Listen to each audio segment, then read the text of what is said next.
¿Listo? Bueno, muy buenas noches para todas y todos aquí en el auditorio y para quienes están conectados en esta sesión de Ameba, una nueva sesión de Ameba. Hoy tenemos una presentación de paper que va a ser en este momento David Duque, que es astrónomo de la Universidad de Antioquia, y nos va a presentar un paper suyo. Bueno, en realidad este es un paper que escribió con la profesora Lauren Flor, que también está aquí presente, y conmigo. Es un paper en astrobiología. Antes de darle la palabra a David, quería contarles que hoy comenzamos el curso de astrobiología en la Facultad de Ciencias Exactas y Naturales. Para quienes nos están escuchando por aquí en línea, son bienvenidas y bienvenidos al curso cuando quieran asistir, tanto presencialmente como en línea. Sergio, que no se pierde la movida un catre, está, como lo vieron hoy, pues si tuvieron la oportunidad de verlo, está transmitiendo algunas de las lecciones en línea.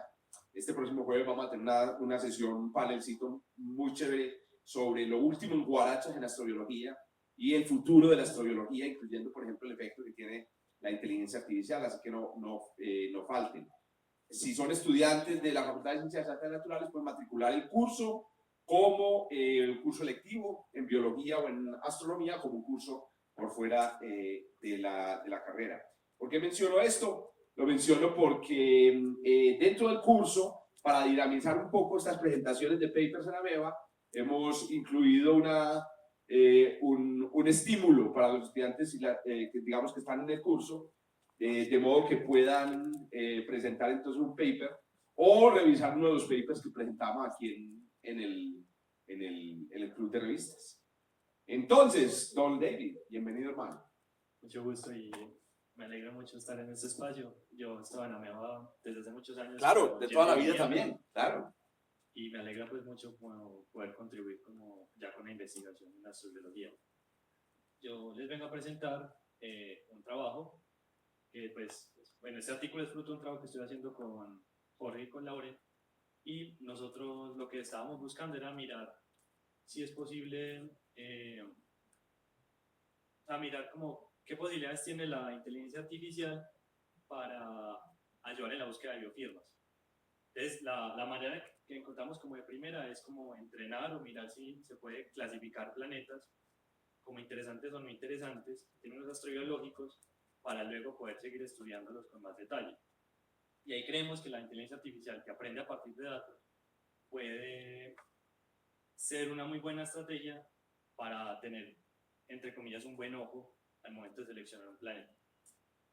Pero bueno, entonces, ¿qué es una biofirma? Como lo primero, porque estamos buscando biofirmas, pero ¿qué son? Cuando uno está buscando vida más allá de la Tierra, tiene que pensar entonces como ¿qué voy a encontrar? ¿Qué estoy buscando? Entonces, el concepto de qué estoy buscando es una biofirma, que son señales que uno puede asociar muy estrechamente como un producto de la vida. Señales puede ser un patrón, un objeto, algún mensaje, pero lo importante es que yo pueda ver que esa señal es producto de un proceso biológico, o puede ser el mismo ser vivo. Pero también me tengo que asegurar de que no viene de otras fuentes posibles. Por ejemplo, yo encuentro un rostro en Marte. Ese rostro en Marte parecería que lo creó una civilización, pero podría ser también una formación rocosa. Entonces, tal vez no es una buena biofirma. Entonces, el concepto de biofirma tiene que cumplir esos dos criterios. Tengo que tener mucha certeza de que proviene o puede provenir de un proceso biológico, pero además que otras explicaciones que no sean de un proceso biótico puedan ser como muy descartables. Además, la búsqueda de vida más allá de nuestro sistema solar, a partir de exoplanetas, requiere de, pues actualmente nosotros no podemos ver un planeta como está aquí en la imagen. Nosotros no podemos resolver y ver las selvas, el agua o incluso construcciones, sino que lo único que podemos ver actualmente son las sombras de los planetas. Y esas sombras nos dan mucha información, pero también muy poquita. ¿Y qué información nos dan? Cosas que cubren todo el planeta, como una atmósfera. Entonces la búsqueda de biofirmas actualmente está en esas atmósferas que estamos intentando describir. ¿Con qué telescopios? Como con el James Webb, con el ABEX que va a salir pronto, o el ELT, se han empezado a desvelar estas atmósferas de planetas más pequeños. Pero esos planetas, describir esas atmósferas de planetas pequeños es un desafío. ¿Por qué? Esta imagen de acá, pues la tomé de un artículo que usamos mucho de referencia en este trabajo, en el cual simularon cómo se vería el espectro de TRAPPIST-1b si fuera un gemelo igual, idéntico a la Tierra. ¿Qué vemos aquí? Vemos unos picos y unos valles, y esos picos y valles nos describen qué moléculas hay ahí. Algunas de esas moléculas, como el ozono, pueden yo asociarlas como a un origen biótico. Pero ¿qué problema vemos? No sé si logran apreciar que hay como unas franjas grises de distintos colores. Esas franjas grises son el error asociado a ese espectro. ¿En qué? En 10 tránsitos o 100 tránsitos. Y eso es mucho poquito, pues 10 tránsitos ya puede ser una semana de observación. Ya requiere muchas observaciones porque pues hay que esperar horas a que el planeta vuelva a pasar en tránsito. Pero si son 100 tránsitos, ahí aumenta mucho más. ¿Por qué? Porque el planeta no siempre es observable. Hay que esperar en específicas épocas del año para poder volver a observar el planeta. Entonces, vemos que incluso con 100 tránsitos, que son las franjas más oscuras, hay muchas regiones de ese espectro que son excesivamente ambiguas en términos de error. Entonces, a lo que nos estamos enfrentando al momento de estudiar las atmósferas de los planetas y con ello hallar esas biofirmas, es errores muy grandes. Aquí, por ejemplo, tengo el espectro, este sí es un espectro tomado de un exoplaneta que es K218b. Este exoplaneta tuvo como más o menos ruido porque es un Hycean, o sea, un planeta que puede ser rocoso o un subneptuno, pero tiene una atmósfera de hidrógeno muy grande y puede albergar agua líquida en su superficie. Vemos en la foto bonita del paper, es este espectro acá, donde vemos unos punticos más o menos dispersos, pero más o menos centrados a estas curvas azules que son como la reconstrucción del espectro que ellos hacen. Pero en verdad, con lo que están tratando en ese trabajo es con esta imagen de abajo. Esos punticos naranjas que ven ahí son esos puntos que vemos ahí muy dispersos en el diagrama de arriba.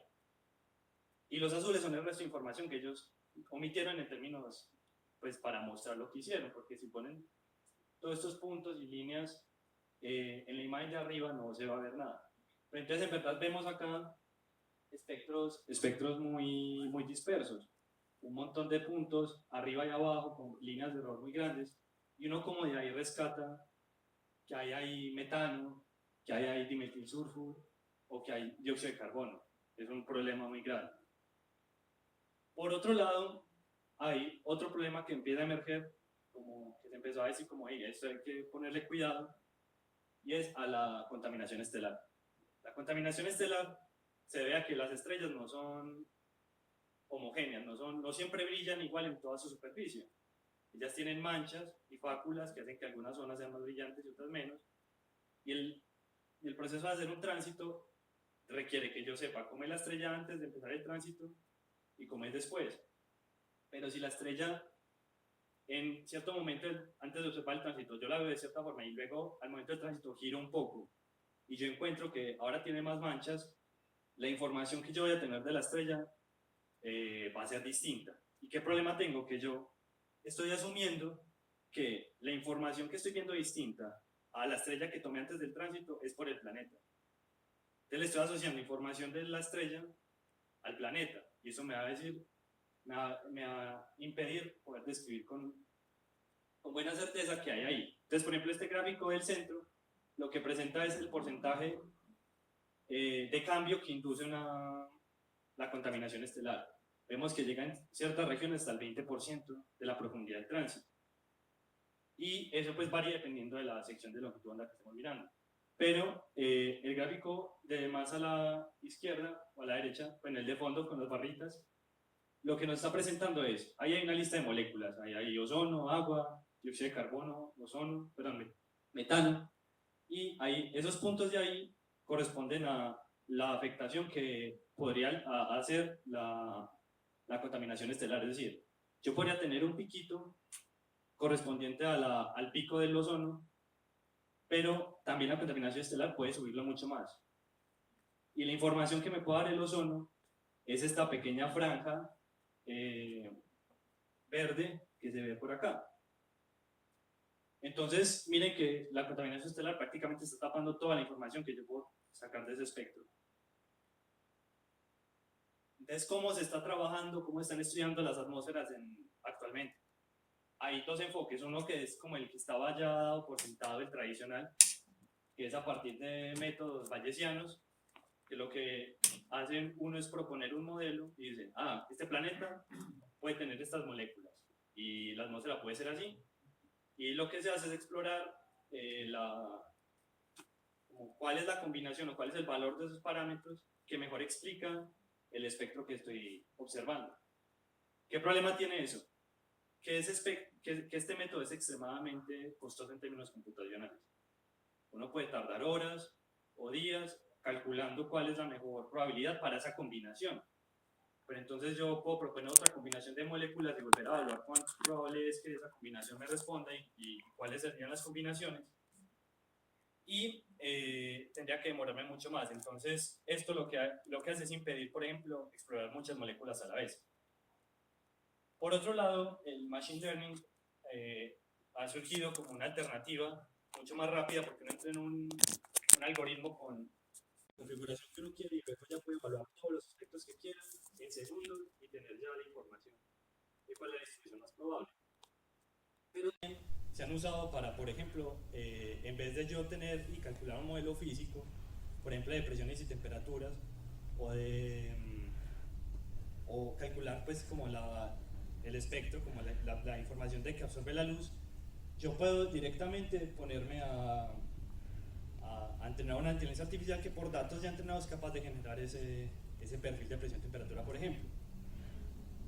Y entonces eso va muy centrado entonces a reemplazar el proceso de retrieval, que es como se llama esta inferencia bayesiana, o a acelerar algunas partes.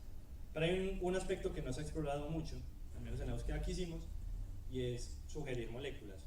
Todos estos modelos parte de que uno propone un modelo. Uno dice, en ese planeta hay ozono, agua, hidrógeno, miremos qué tan probable es de que haya ciertas cantidades de eso.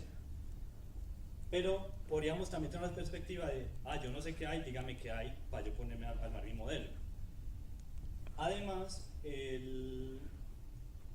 estos trabajos no se suelen centrar en planetas rocosos, que es como el interés astrobiológico, porque la vida tal cual la conocemos, pues es más fácil que esté en un planeta como conocemos pues que surgió la vida. Entonces nosotros en mitad de este marco de cómo se ha estado trabajando el estudio de las atmósferas, nos propusimos, no vamos a hacer un retrieval ni un cambio de intentar mejorar estas capacidades de proponer modelos, sino que lo que vamos a hacer es tener un algoritmo de inteligencia artificial que es capaz de subir cuáles planetas hay que ponerles más atención y que observar con más datos, tener más información, tener mejores espectros y luego poder hacer estos estudios que requieren mucho tiempo y requieren muchas observaciones. Pero entonces, ¿en cuáles planetas voy a poner mi atención? Entonces, lo que nos propusimos de base es eso, tener una inteligencia artificial entrenada con espectros etiquetados con planetas interesantes o no, o que diga qué moléculas hay. Por ejemplo, este espectro tiene ozono, metano y agua, y él aprende la estructura de datos que hace que eso tenga ozono, metano y agua, o que no tenga uno de los dos, y luego ser capaz de predecir cómo, con datos que ya no conoce, con datos que no están en su set de entrenamiento, si es capaz de decir con niveles muy altos de ruido que ahí hay algo, o no hay, y que atine. Entonces, por ejemplo, aquí pues tengo esta matriz de confusión, pero nos sirve también para el ejemplo. Entonces, por ejemplo, yo tengo un planeta que tiene vida, o que pues puedo asignar con una biofirma, y un planeta que puede que ni siquiera tenga atmósfera, o tenga una atmósfera pues que uno no puede asociar con una biofirma, y el algoritmo tiene que ser capaz de activarse y decir, no, hay algo interesante cuando haya vida, y ser capaz de dormirse y decir, no, ahí no hay nada, no siga mirando cuando en caso que no hay. Para eso, normalmente pues en Machine Learning lo que se necesita es datos, pero no hay muchos datos de exoplanetas, de espectros de exoplaneta, apenas se están tomando.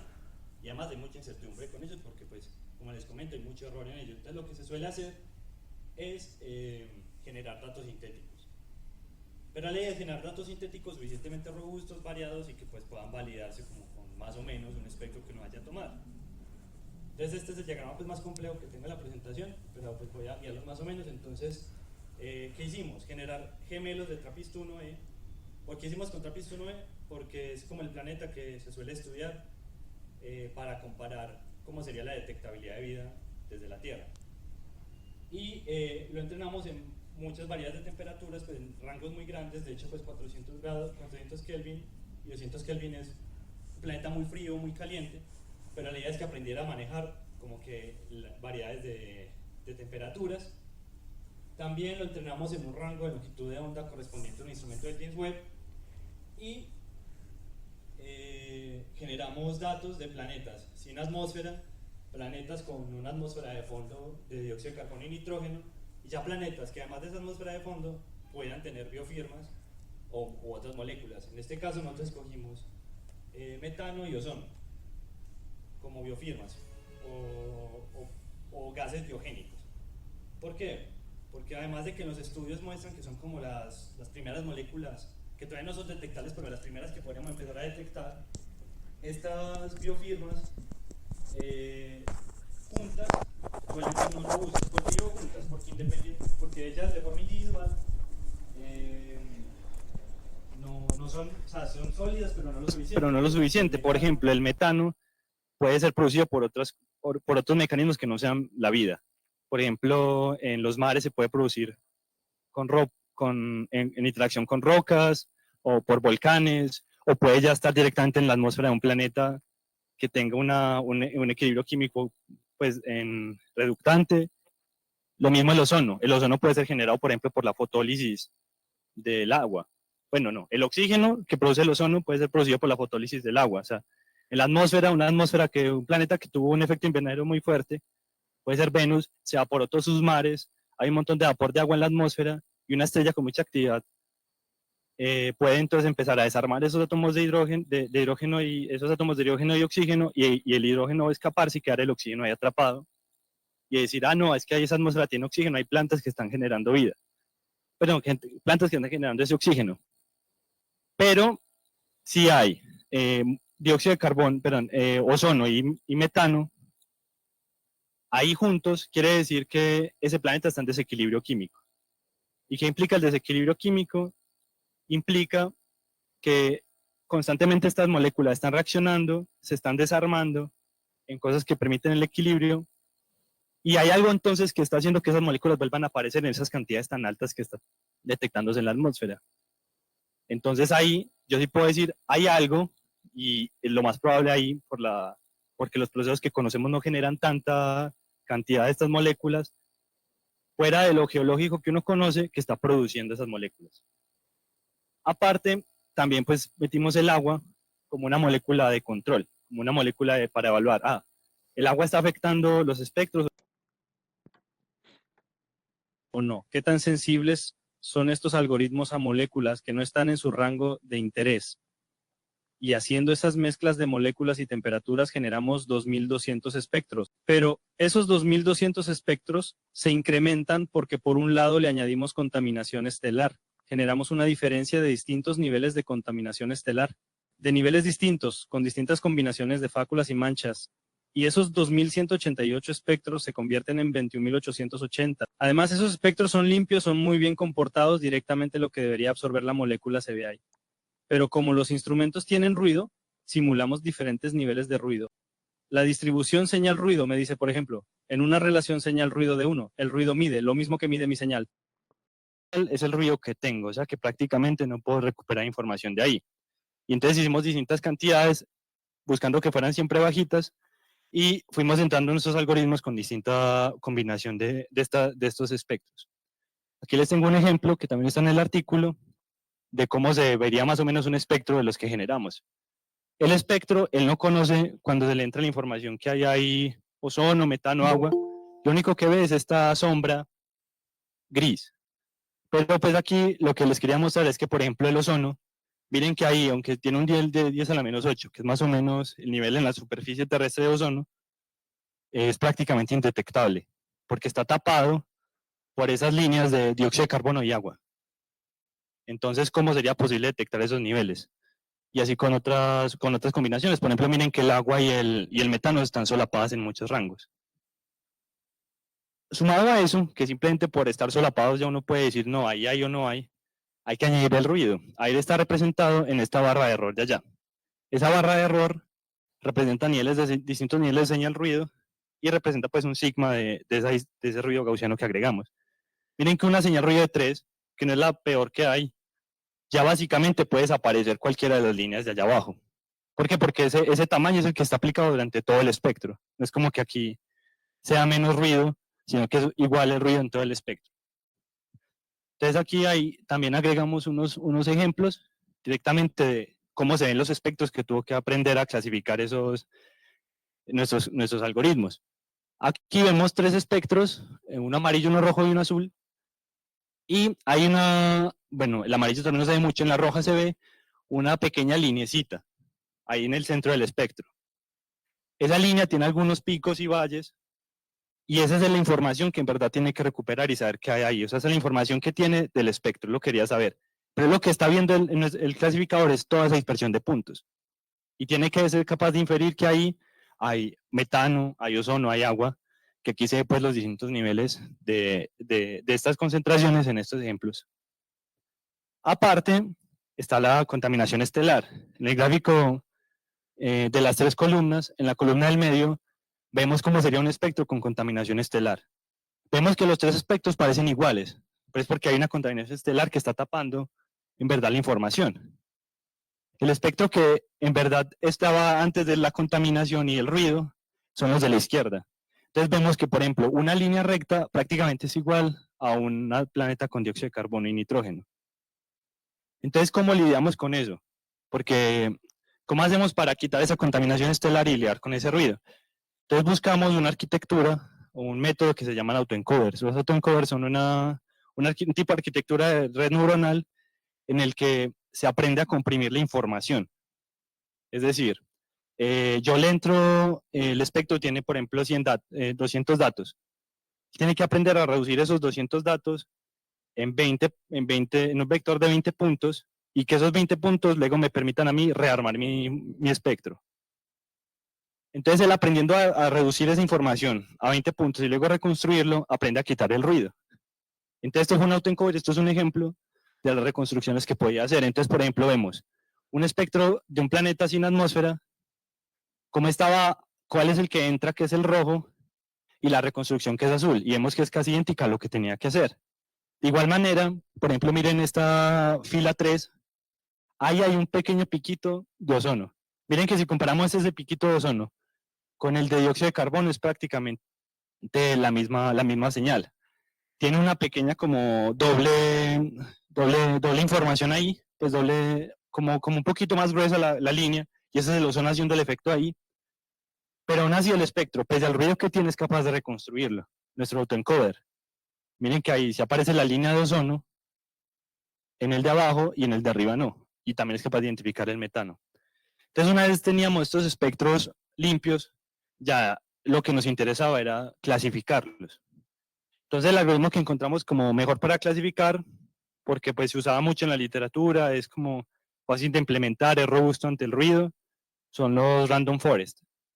Entonces lo pensamos en 2 perspectivas distintas. La primera era la idea que teníamos. La IA puede tener un buen ojo o no. Entonces ese buen ojo es decirnos, no, ese planeta yo no sé qué tiene, pero tiene alguna biofirma y póngale más observaciones, que es una clasificación binaria, me dice sí o no. Pero luego también nos interesaba saber, ese planeta, ¿qué biofirma tiene? ¿Tiene ozono, metano o no tiene ninguna, pero entonces ¿qué tiene? Y eso es un tipo de clasificación que se llama multietiqueta. Pero esa multietiqueta la decimos explorar de 2 formas. Entonces una, clasificación multietiqueta, que era entrenando este random forest con información de todos los espectros, es decir, este random forest con información de todos los espectros, es decir, espectros con solo metano, con solo agua, con solo ozono, pero también, por ejemplo, espectros que tuvieran combinación de ambos, porque puede que se solapen, o sea, que se pueden solapar y que tienen que distinguir información en ciertas líneas específicas, pero eso es muy costoso en términos de entrenamiento. ¿Por qué? Porque yo, por ejemplo, quiero agregar otra molécula ahí, por ejemplo, en dimetilsulfur. ¿Qué tengo que hacer? Por ejemplo, vos traes 10 concentraciones de dimetilsulfur, de 10 a la menos 1 a 10 a la menos 10. En ese entrenamiento se multiplica por 10, o sea que esas que 2188 ya tengo. 21.188 más los 10 de contaminación estelar, tengo, bueno, 218.800. Entonces, miren que inmediatamente yo voy agregando más moléculas para que el algoritmo sea más versátil. Inmediatamente la cantidad de datos que tengo que entrenar, el coste computacional de eso incrementa. Entonces se nos ocurría, ¿qué tal si podemos entrenar unos clasificadores binarios, pero que aprendan a clasificar cada una de sus moléculas? Este solo va a conocer el ozono y va a aprender qué líneas son del ozono, cuáles son del agua, cuáles son del metano. Y debería ser capaz de aprender esas líneas y decir, no, ahí hay metano porque encontré estas líneas y dice que sí, pero no conoció otras. Entonces, ¿por qué esta metodología es más escalable? Porque si yo quiero determinar otra molécula, simplemente entreno aparte ese clasificador y lo pongo a clasificar junto a los otros. Entonces, ¿qué obtuvimos? Del clasificador binario que tiene un buen rendimiento, tenemos esta línea café. Esta línea café representa su negative rate. Entonces, su negative rate, la capacidad de este clasificador de decir, no, ahí no. De todos los planetas que han tenido biofirmas, ya asignaron 3.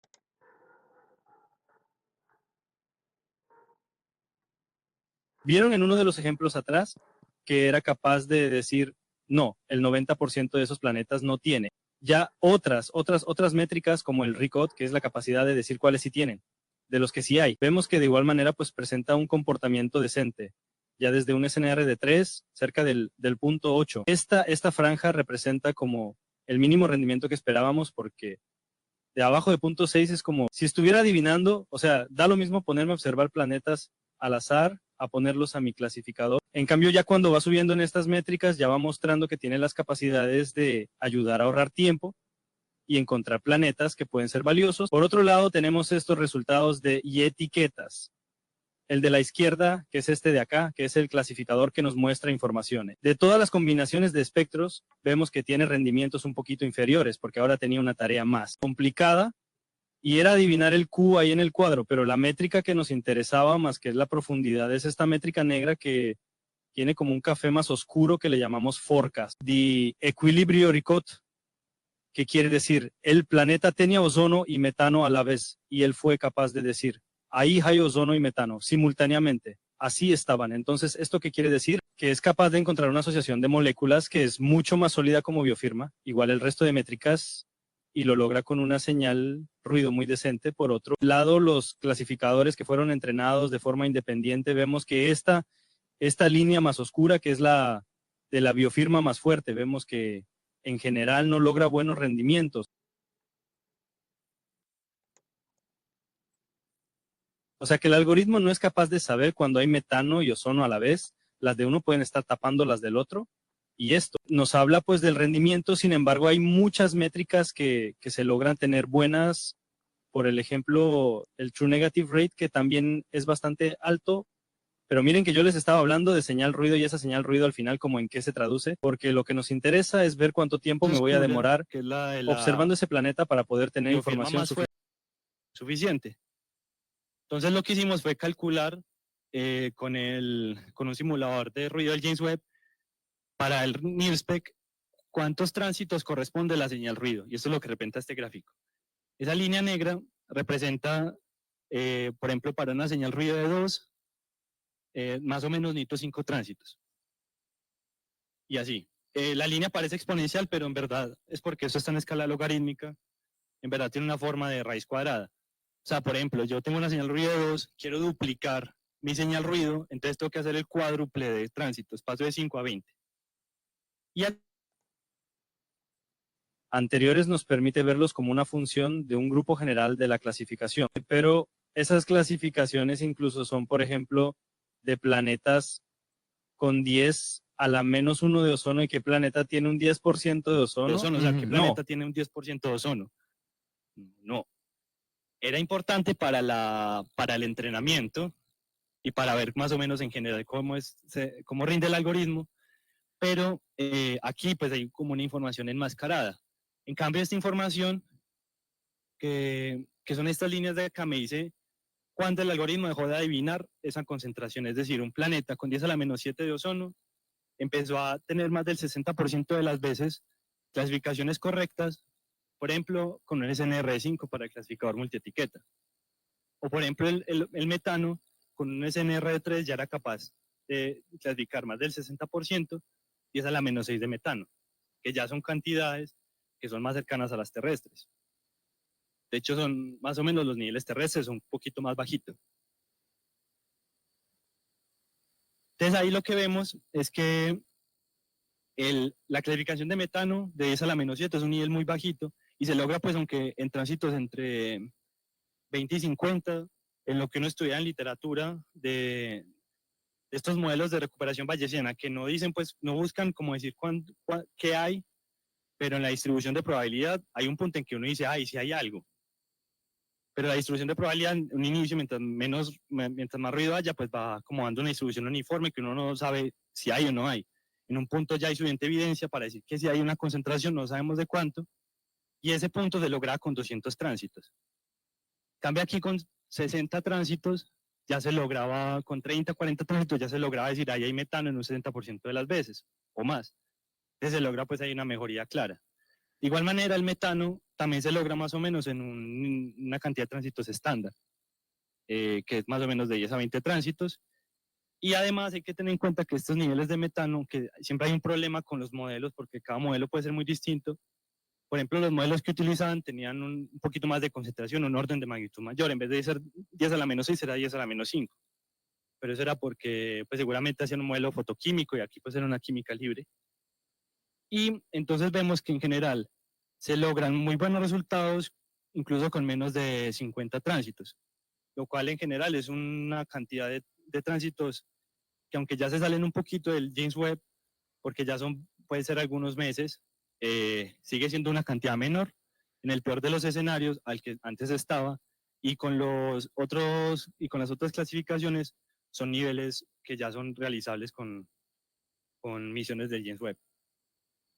Pero por otro lado, todas estas comparaciones y análisis que estamos haciendo era con datos que generamos nosotros sintéticamente, o sea que el algoritmo puede estar aprendiendo más o menos a responder para ese tipo de datos, pero esos espectros son muy simples. O sea, el modelo que les mostré es un modelo isotérmico, solo habían 3 moléculas, la presión era una específica, entonces había que ponerle una prueba más difícil. Entonces lo que hicimos fue conseguir un espectro realista, es sintético, pero pues de alta resolución de la Tierra.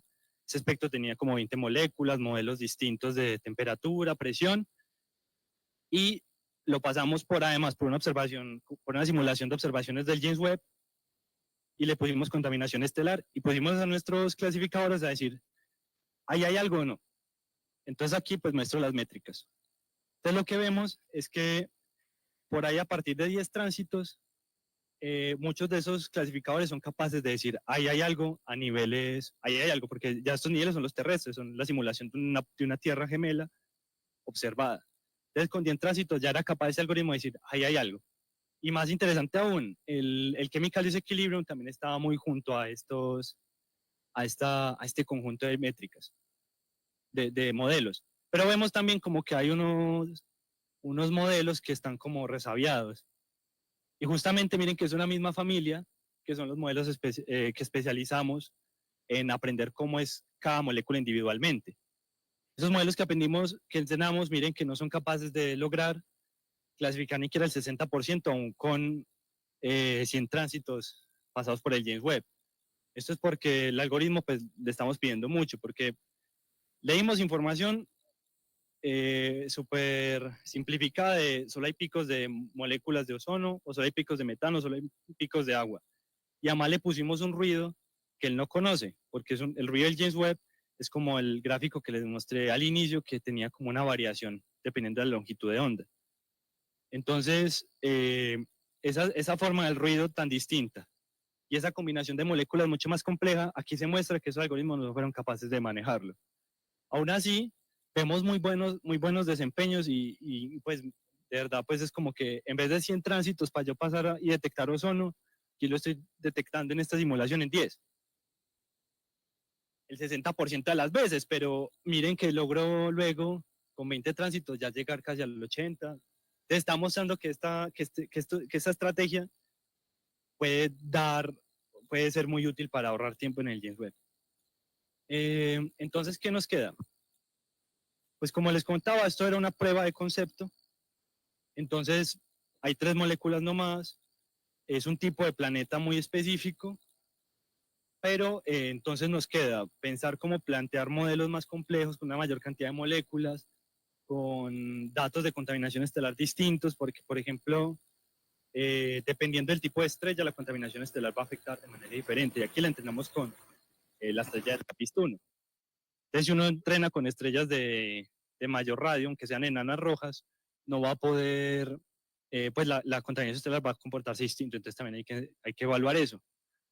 Además, creemos que este bajo rendimiento de los algoritmos especializados en moléculas que atamos mucho a la estructura del ruido, nos muestra que podemos mejorar aún más estos algoritmos, específicamente enseñándoles ruidos específicos. Por ejemplo, el NIRSPEC del James Webb con esta configuración va a observar, entonces yo lo entreno en esta forma de ruido y seguramente sea mucho más capaz de reconstruir los datos y de saber qué hay ahí. Entonces el algoritmo puede mejorar mucho entrenándolo en distintos tipos de instrumentos. Además, encontramos que este tema de la contaminación estelar es un tema álgido actualmente, porque los modelos teóricos son muy simples, los modelos estelares no tienen la suficiente resolución, tomar espectros de cada estrella es como complicado y además pues específico para cada estrella. Entonces, mirar cómo podemos aportar, como hicimos con los autoencoders, pero con mucho más detalle, a este problema de la contaminación estelar, parece muy prometedor. Además, los autoencoders pues nos generaban mucha satisfacción porque uno veía un espectro que estaba, pues no se veía nada y además con unas curvas todas extrañas y de repente, aunque todo se viera igual, era capaz de armar casi al detalle el mismo espectro que yo le metí como que tenía que lograr. Entonces ahí hay como una arquitectura muy interesante para este tipo de problemas que hay que seguir desarrollando. Hay más tipos de autoencoder, seguro podemos mejorar ahí esos rendimientos. Y más o menos eso era como lo que yo quería presentar al inicio del artículo. Ya creo que vamos a discutir un poco más ya a continuación. Muchas gracias.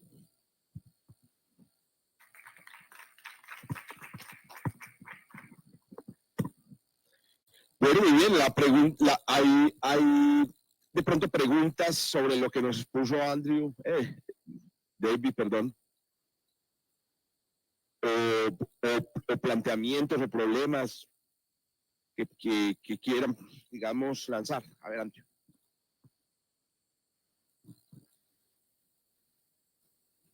Yo tengo una pregunta y perdón si peco por ignorante porque pues no soy astrónomo, pero quería preguntar si de pronto se podría utilizar el estudio de la estrella sin que esté el planeta en tránsito como para aprender cómo es el comportamiento de la variación de la luz por las manchas solares o por los picos de luz, para que sepamos cómo se comporta en general esa estrella y que cuando pase el planeta podamos usar no como un ruido general, sino como este ruido especializado de esa estrella para hacer una mejor predicción. No sé si lo tuvieron en cuenta o...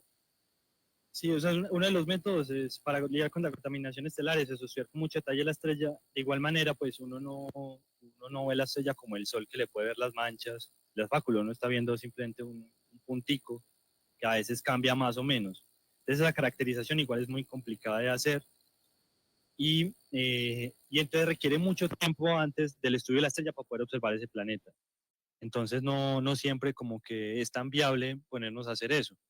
Y más cuando luego yo los modelos que tengo es que tengo que proponer un modelo estelar o cargar ese modelo estelar, pero entonces va variando en el tiempo. Entonces incluir eso en esa exploración de parámetros es complicado. Entonces normalmente lo que se hace, o una de las estrategias es, hay un modelo teórico para simular eso y se le puede decir, y se le puede explorar como, la estrella está en este punto o en este tipo de contaminación, en este punto de contaminación, y él encuentra cuál es la contaminación más adecuada para eso.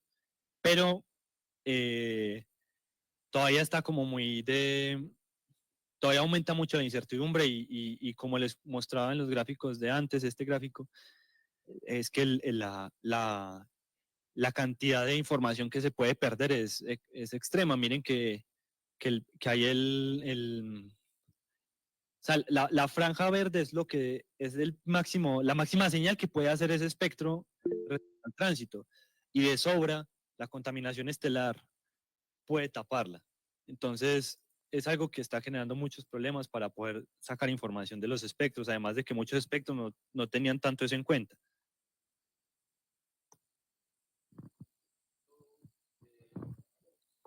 Ahora sí.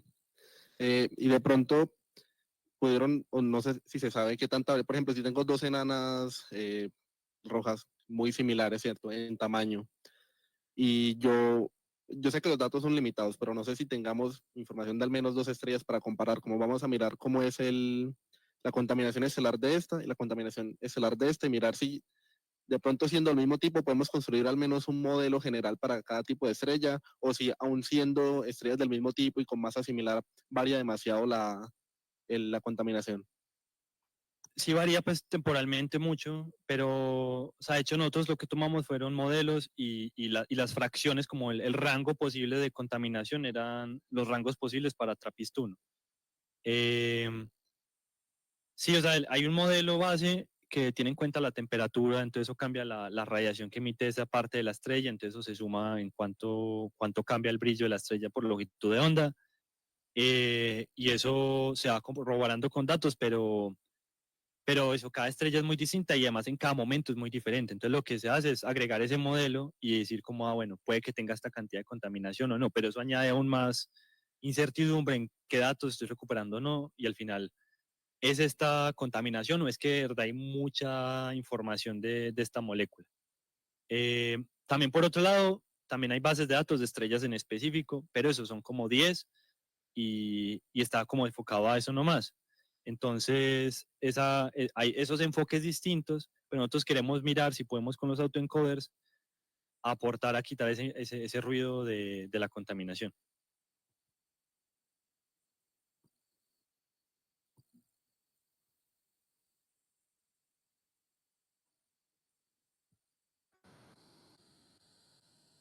¿Cómo se hace? ¿La lees ahí, Nicel? ¿O pones el audio?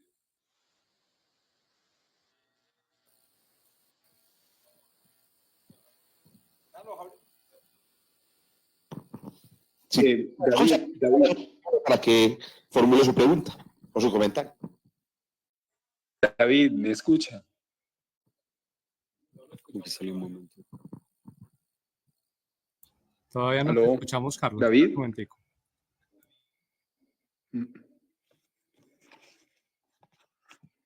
No. ¿Aló?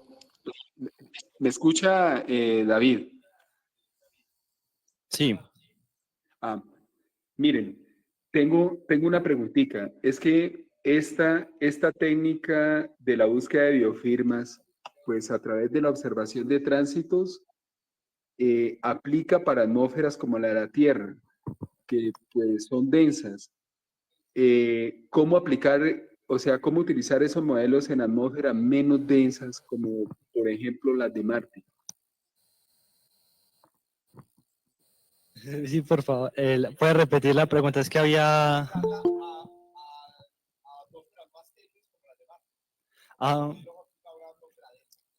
Ok. El modelo, hay una parte que es como un juego ahí de... Hicimos planetas gemelos a TRAPPIST 1, pero luego esos espectros fueron normalizados y luego de ahí sacamos la señal ruido. Entonces, lo importante es esa relación señal-ruido. O sea, el pico máximo de información respecto al ruido que hay en esa observación. Entonces, una señal ruido de 1 puede ser porque la atmósfera es muy delgada y el ruido es muy grande. Entonces, ahí está esa información. Bueno, hay temas como, por ejemplo, usamos de base una atmósfera de dióxido de carbono con un nivel bastante alto, pero ese nivel pues va a estar escalado a la cantidad de atmósfera que haya. Entonces, aunque sí, el modelo está hecho como una presión específica de la Tierra y eso, al hacer ese proceso de normalización y basarnos el ruido en la señal ruido, Entonces variar la señal ruido es como variar el tipo de grosor de planeta, de atmósfera que puedo tener. Entonces ahí, entre comillas, hay ya información de planetas que tienen menor profundidad de tránsito. Aún así,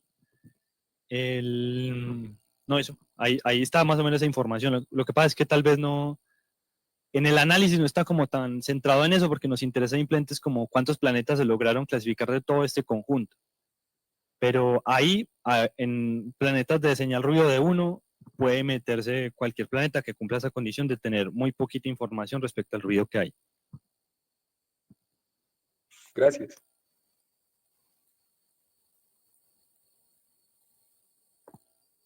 Hola, David, es muy interesante tu charla y tu trabajo.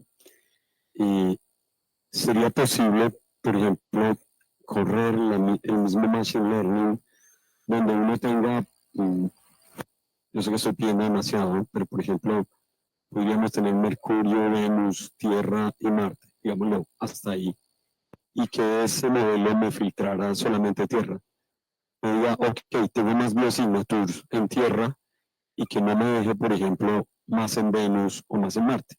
Digamos que yo estoy corriendo el modelo ya aquí en cercanía, pero si metiera, digamos, un control negativo como, qué sé yo, Saturno o Júpiter, que inmediatamente lo sacara. Como el ejemplo se pega a una actividad de una sola molécula, pues seguramente que Neptuno y estos planetas medios van a dar positivo para biosignature, pero ya el patrón me va a decir, definitivamente estos 5 o 7 planetas son tremendamente distintos y todos tienen metano, por ejemplo. Al menos para los planetas rocosos, la clave está en que pues, la profundidad del tránsito es la relación entre el radio del planeta y el radio de la estrella. Entonces, Mercurio, por ejemplo, tiene un tránsito menor y luego encima, pues puede que tenga una atmósfera o no, entonces ahí ya luego encima de eso vamos a ver estos piquitos dependiendo de la cantidad. No sé si están viendo, pero bueno, el gráfico que mostré del ejemplo. Y él lo único que va a decir es, ¿ahí hay metano o no? ¿O ahí hay ozono o no? O va a decirme, ¿hay agua o no? Entonces no me va a decir ni nada, simplemente obsérvelo más. Porque ya poder decir cuánto hay requiere muchísima más información. Efectivamente, por ejemplo, planetas como gigantes gaseosos, efectivamente podrían salir porque la firma del metano está ahí, pero, por ejemplo, para eso tenemos, por ejemplo, esa ver si hay ozono y metano. Y esa es la restricción con las biofirmas, que al final, pues, el metano por aparte y el ozono por aparte no son muy fuertes por esa misma situación.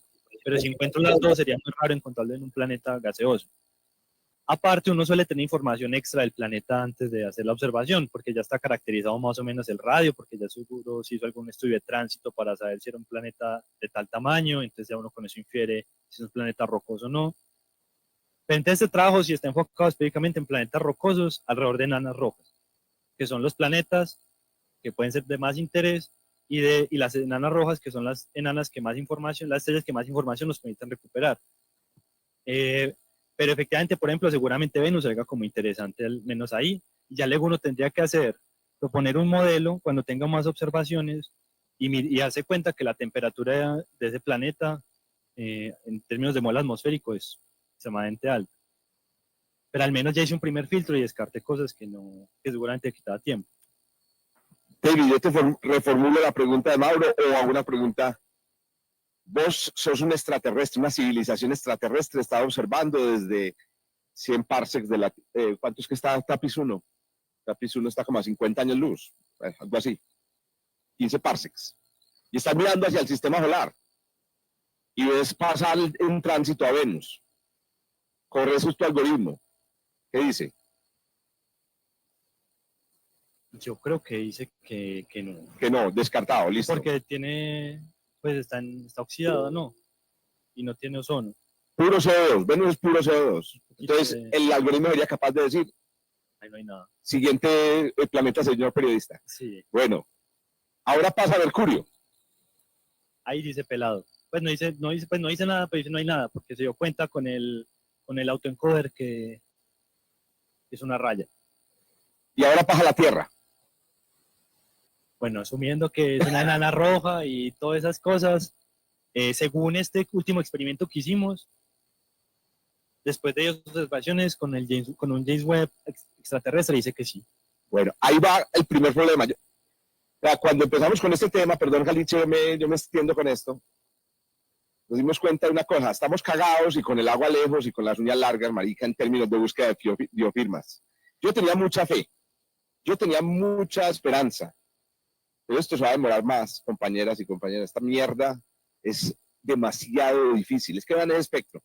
Ya David, no voy a nadie desmayarse con esta imagen, pero esta imagen le muestra a uno la cantidad de bullshit que nos han vendido en los medios científicos. Porque los medios científicos nos muestran la gráfica de arriba y todo es ¡wow! Estamos oliendo una atmósfera extraterrestre. Carechimba, si filtraron todo, fue puta, para mostrar como si estuviera moviendo una huevonada. Nada está moviendo nada, fue puta, esto es muy difícil. Bueno, y termino con esta observación. 10 tránsitos.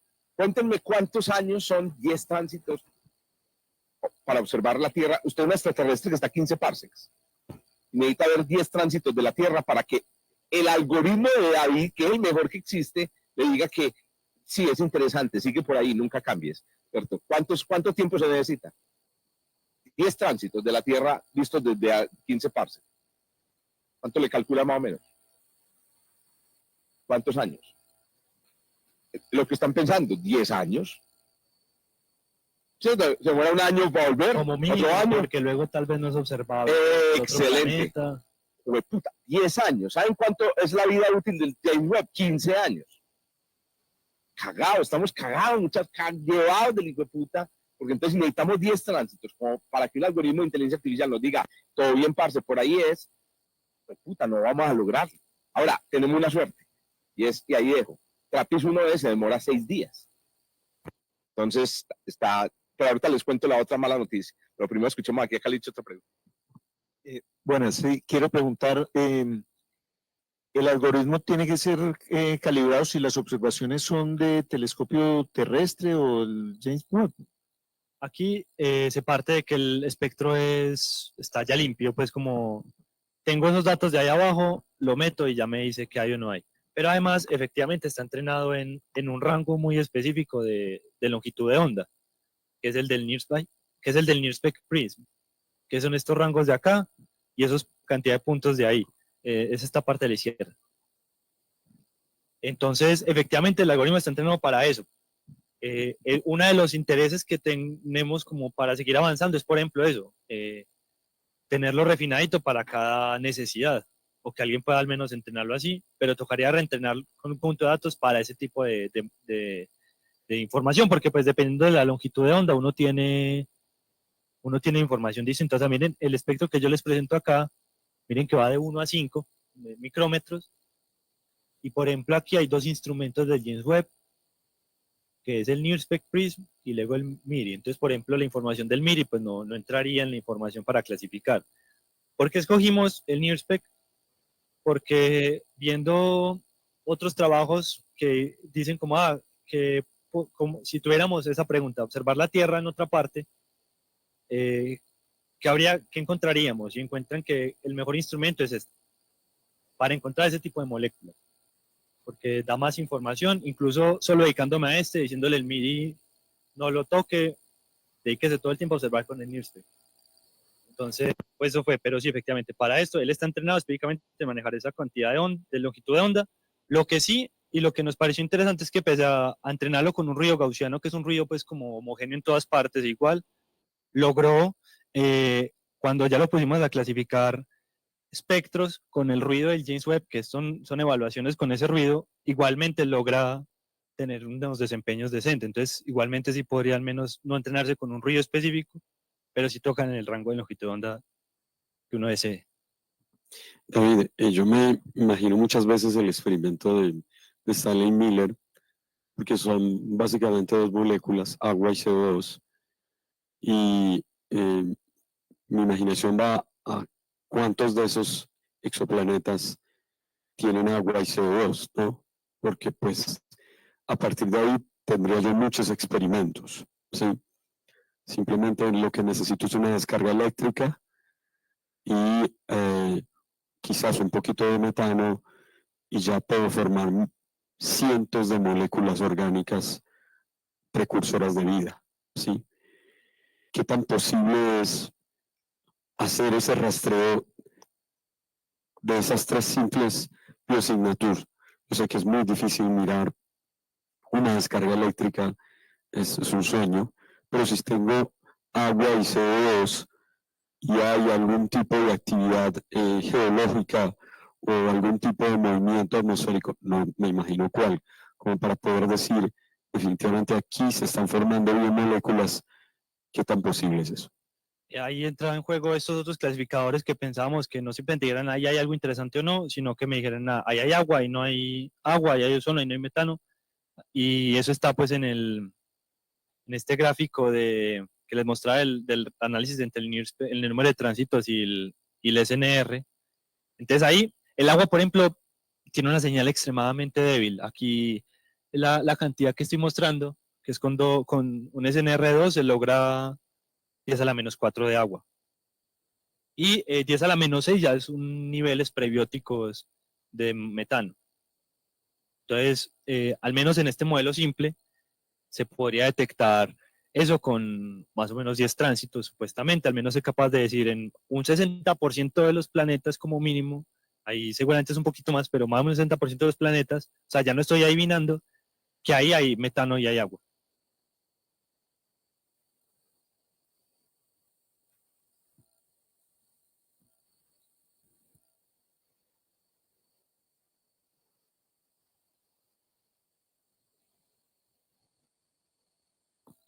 Te pregunto también, además del Random Forest, ¿utilizaron algún otro modelo como para comparar el rendimiento entre ellos?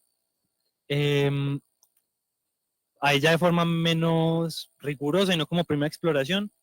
Sí, yo ensayé pues hay varios, sino que el Random Forest, miramos, primero es como muy fácil de implementar y los primeros ensayos no teníamos en cuenta la contaminación estelar y solo estábamos como clasificando y el Random Forest era muy resistente al ruido, por ejemplo, entonces era como tendría menos al overfitting, que por ejemplo hay otro que funciona con árboles de decisión, pero enlazados, que se llama gradient boosting. Por ejemplo, ese algoritmo más o menos tenía los mismos rendimientos y era mucho más lento de inferencia y todo eso. Ya con Deep Learning también ensayé redes neuronales, pero el Random Forest seguía funcionando más o menos igual. Pero mire que sí, igual tuvimos que aplicarle un preprocesamiento a los datos, que es con esto de los autoencoders. No sé, pero los aspectos ahí limpiados, sí. Tuvimos que añadir los autoencoders, que es una estrategia de red neuronal. Esa red neuronal se encarga de hacer un denoising, de quitar el ruido y quitar la contaminación y darme los espectros lo más. O sea, ese espectro no es o sea, en este caso sí, pero no necesariamente me tiene que dar un espectro como el que en verdad es, sino que lo que me está rescatando es la información para cual él fue entrenado, que rescatar picos de metano, de ozono, de agua y de dióxido de carbono en el caso que haya, o decir que no hay nada. Entonces ahí está toda estrategia de red neuronal que los autoencoders de las redes neuronales o del tipo de deep learning, que es como de aprendizaje automático, porque esto no va etiquetado, simplemente le aprende a cómo son los datos y a reconstruirlos, es como el más ligerito de trabajar, porque también hay redes generativas, como las GAN o así, pero ya son algo mucho más complejos y requieren mucha más infraestructura, y la idea de cómo ir escalando de lo más sencillo a lo más complicado, además de que la idea es, pues si está funcionando y tiene muy buenos rendimientos, no hay necesidad pues, como de ponerlos en eso. Pero sí hubo pues como una exploración de qué había y más o menos qué podía ir dando.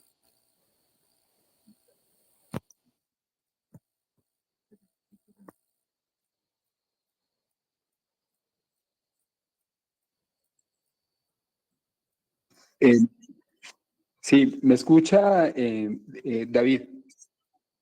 Ah, venga, este mismo, o sea, estos mismos modelos de búsqueda de biofirmas no se pueden ampliar o sea, están asumiendo que se buscan en el visible con el James Webb y no se puedan ampliar a otras longitudes de onda. O sea, que se pudiera buscar, por ejemplo, dióxido de carbono, oxígeno, al mismo tiempo para cortar, escuchando al profesor Zuluaga sobre todos esos tiempos que demoraría observar tantos tránsitos. ¿No se podría buscar en el ultravioleta o tal vez en el infrarrojo?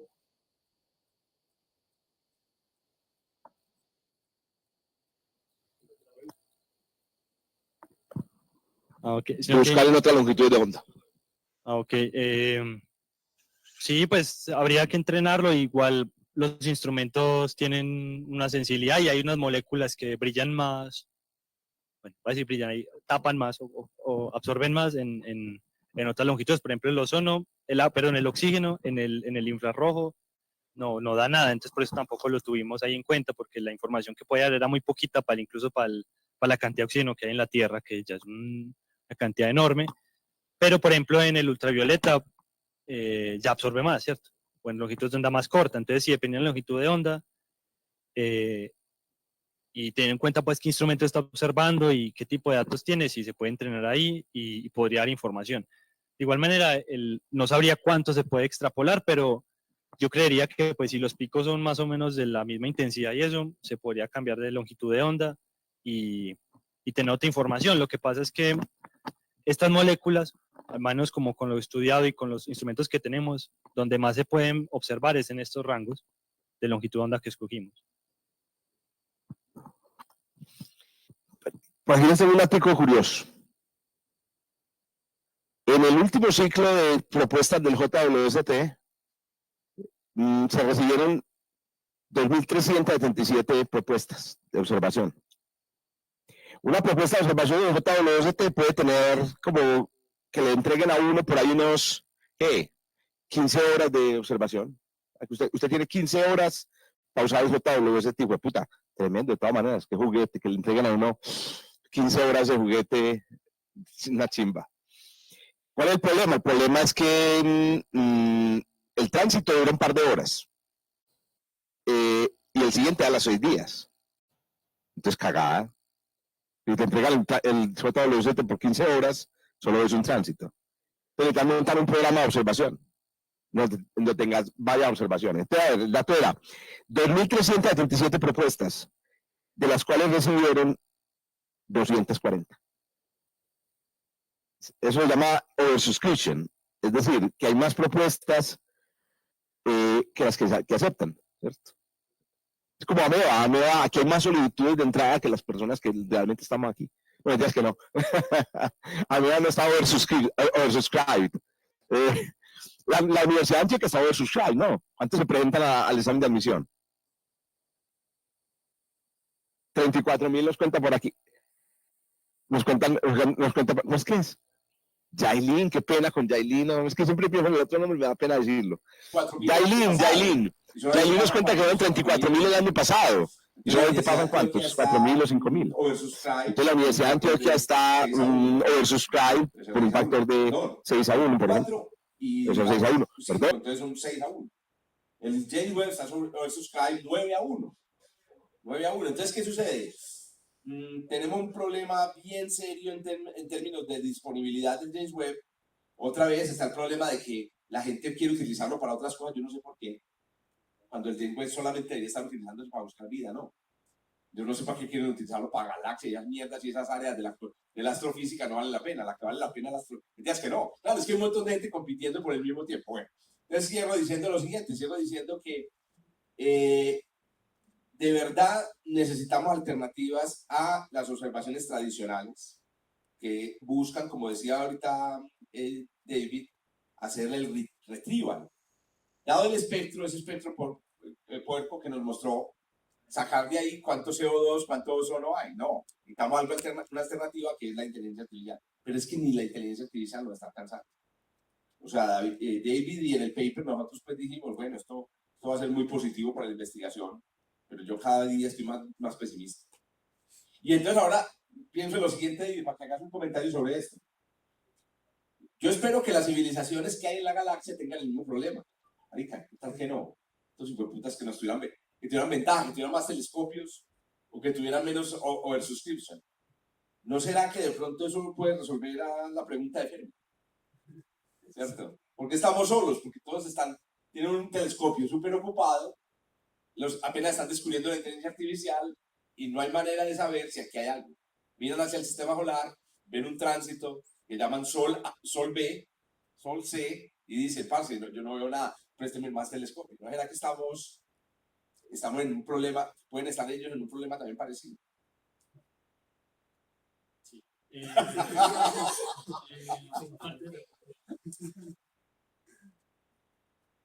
Es que igual las escalas de tiempo, el tiempo es muy raro, porque pues en cuánto tiempo cambiamos de poder ver, pues los telescopios ya más o menos que podamos ver espectros y eso, no se tiene que decir 100 años y piquito. Desde que pudimos hacer espectroscopía hasta ahora, sí, claro, 150 años, 160 años. Entonces, eso es muy poquito tiempo. Bueno, todo lo exponencial o todo eso no le parece mucho siempre, ¿cierto? Pues cada intervalo de tiempo parece mucho, pero el tema es eso, como cuánto tardamos en empezar a tener esa escala exponencial y entonces puede que los otros también estén en ese momento de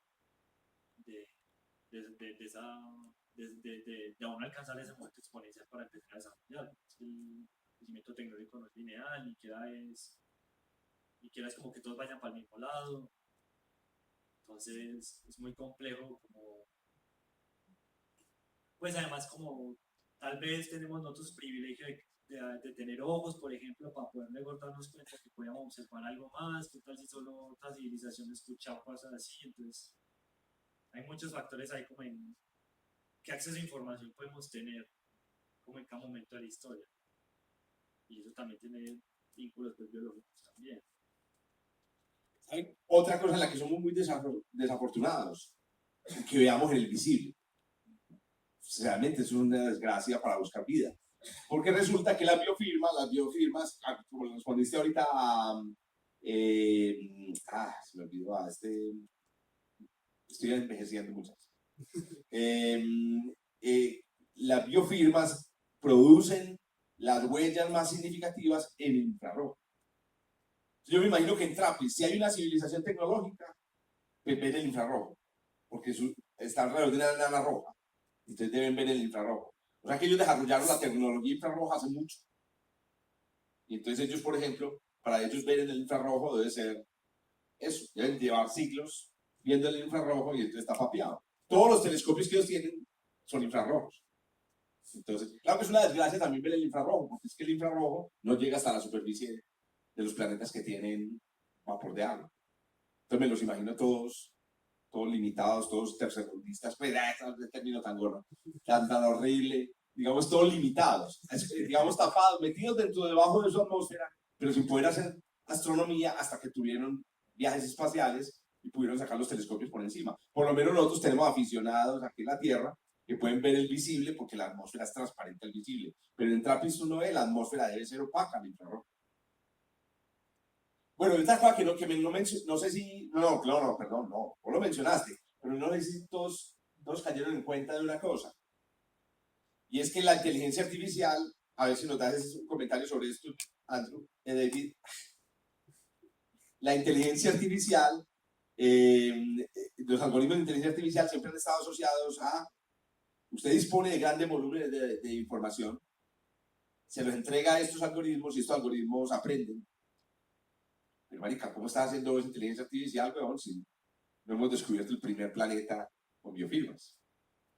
También es como ser conscientes de el esfuerzo que tenemos que hacer aquí. Entonces,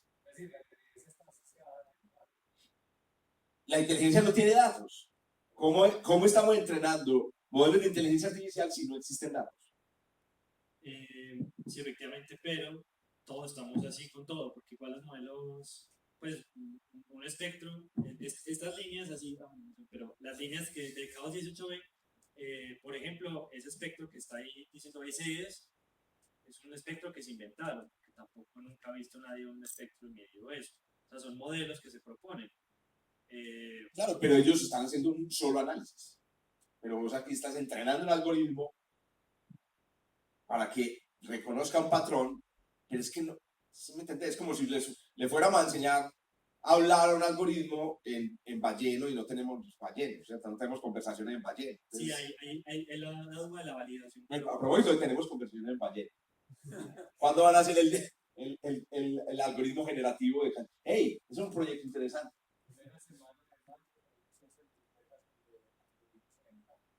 Ah, súper chévere. Listo. Pero que el 1 de mayo tenemos un ciencia en bicicleta, cantos de ballena, aplicación de inteligencia artificial para analizar. Pero yo propongo que alguien aquí empiece ya a una inteligencia artificial generativa que cante ballena. ¿Para qué? No, ¿está diciendo para qué? No, ¿para qué? Es ballenés. Ah, no, es importante. Es importante utilizar los términos biológicos precisos. Ballenés. Entonces, Andrew, otra vez, ¿cómo de putas vamos a entrenar algoritmos y ni siquiera hemos descubierto la primera Sí, es una limitación de, eso se llama overfitting, que es como, aprendió muy bien a este tipo de problemas, pero así no es la vida. Cualquier cosa en la universidad, no sé. Pero ahí como que nosotros en el artículo pues intentamos como blindarnos o mirar hasta donde podamos con los datos. Entonces aquí por ejemplo este ejercicio que hicimos con un espectro realista de la Tierra, que no es un espectro tomado de la Tierra sino simulado, pero con mucho más detalle y con ruido instrumental simulado, que es el que se suele utilizar, que por eso pues un ruido tampoco es como que sea tan único pues como para tenerlo a ver que observar directamente, pues seguramente hay otros fallitos como yo que sé, algún rayo por ahí que entra a dañar y eso, pero en el ruido más o menos, si ya está bien estudiado pues se puede simular. Entonces aquí más o menos un ejemplo más o menos realista, o un poco más realista para eso, pero efectivamente los modelos que usé son más o menos de juguete, pero igual también la información que uno tiene tampoco es que me permita mucho detalle. O sea, si la atmósfera es isotérmica o tiene una inversión de temperatura en una parte, con el ruido que uno tiene actualmente, pues no se da cuenta. O me doy cuenta, pero pues como que va a dar casi lo mismo. Entonces también ahí es como que el acceso a la información que tenemos, pues nos permite como decir, dar brochazos a grosso modo de qué hay. Y pues más o menos pues yo siento que la física o la ciencia funciona más o menos así, uno va dando brochazos y puede, si algo como cada vez ser más detallado, pero siempre está ahí como intentando abarcar como pueda los problemas. Pero sí, o sea, ahí una de las cosas que hay que hacer a futuro es mejorar esos modelos de entrenamiento y mejorar el ruido con el que se está trabajando y eso, pero sí, o sea, los planetas ahí son generales y hay combinaciones posibles y combinaciones imposibles, pero la idea es que él aprenda es patrones, no tanto como responder únicamente a una necesidad específica. Y más o menos las evaluaciones que hicimos muestran que todavía siendo pues muy ideales y eso logra más o menos a brochazos gordos atinarle a esas necesidades que tenemos de biofirmas en ciertas concentraciones que consideramos realistas. ¿Podrías poner otra vez el espectro ruidoso? Estamos rajando este espectro. El espectro ruidoso. No, es que ese no, come mierda, nos engañaron. A mí me robaron, marico. Yo no vuelvo a... Sí. Por aquí me suena que estudia biología, marica, ¿no? Cuidado, hoy Mario decía que era astrónomo frustrado desde chiquito. Yo soy biólogo frustrado, pero ya grande. Oiga, no, es que miren, yo no sé, cada día a mí me sorprende más el poder de estos algoritmos.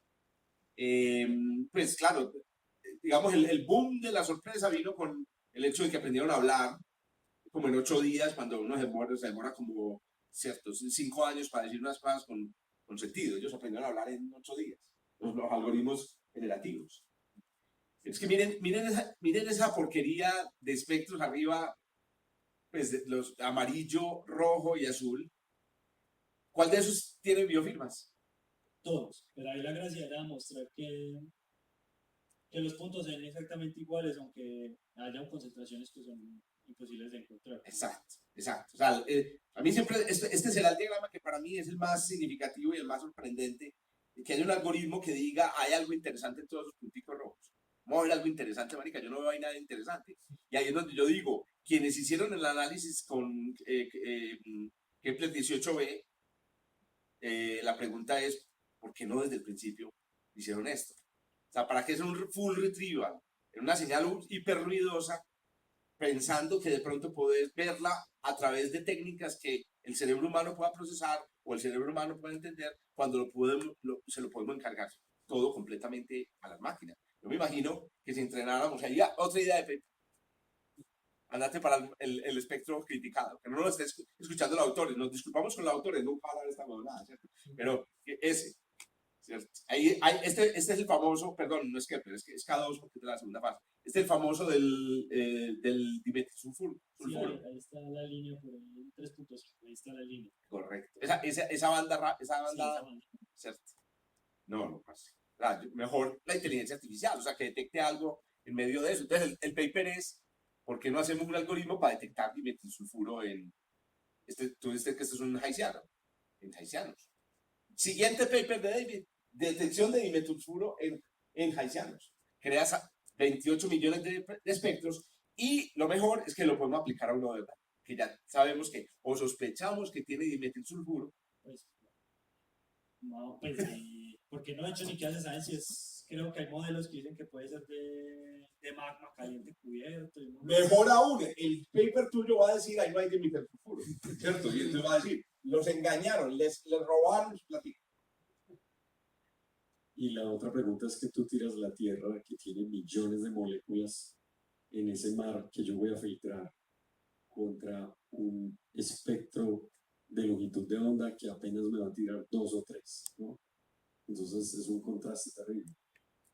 Si yo, por ejemplo, tirara a Encelado o a Titán, ¿cómo me daría contrastar ese ruido tan increíble de la Tierra con algo, estoy exagerando, ni siquiera puedo imaginarme, con algo medio alto como Titán y Encelado y con estos que están a toda esa cantidad de distancia?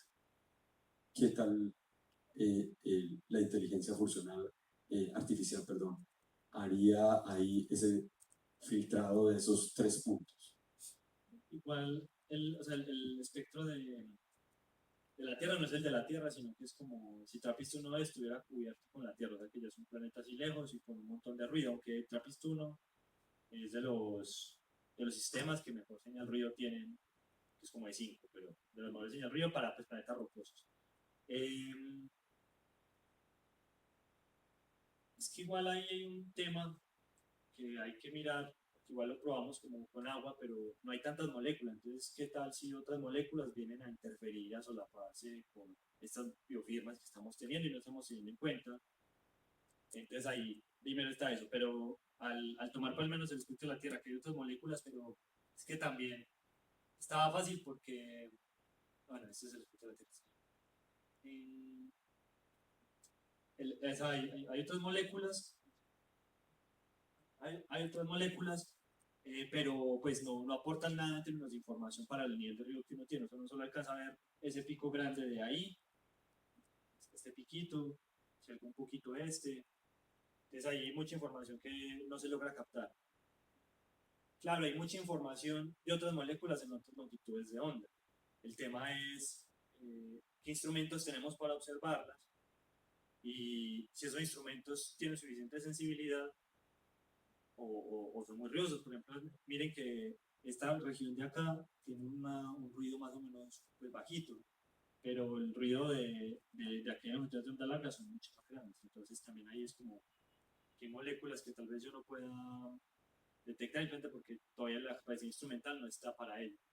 Pero eso, no sé si respondo más o menos a su pregunta. No, porque de acuerdo a lo que, pues a las cosas que estamos imaginando con Jorge es, yo ya tengo tan entrenada la inteligencia artificial que voy a armar un viaje.